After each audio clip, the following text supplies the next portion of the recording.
মেয়ের আবদার, আজকে মাম্মি চাউমিন খাবো, আমাকে চাউমিন বানিয়ে দাও। যেই বলা সেই কাজ, সব কিছু নিয়ে চলে এলাম একদমে ব্যালকনিতে, বসে বসে আজকে চাউমিনটা ওকে বানিয়ে দেবো। তাই ফ্রিজে ছিল শুধু ক্যাপসিকাম, আর কিছুই ছিল না, তাই এটা দিয়েই আমি ওকে বানিয়ে দেবো। ভালো করে ধুয়ে নিয়েছি, ধুয়ে এবার এগুলোকে কুচিয়ে নেব।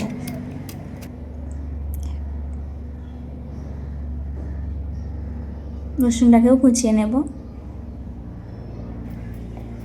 ভালো করে কুচিয়ে কড়াই তেল গরম করে এবার সব একসঙ্গে দিয়ে দেব।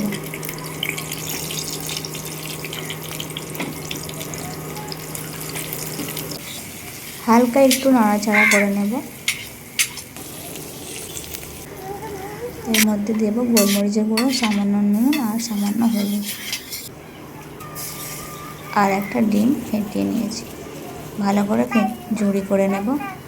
এর মধ্যে একটু সয়া সস আর একটু রেড চিলি সস দেবো, না হলে আবার টেস্ট না হলে আবার খাবে না। তো সবগুলো ভালো করে চাউমিনটা ওর উপরে দিয়ে দিয়েছি, ভালো করে মাখিয়ে আমি এটা গ্যাসে দিয়ে সিদ্ধ করে নিয়েছিলাম আগে থেকেই। এবার ওকে দেবো, খেয়ে বলবে।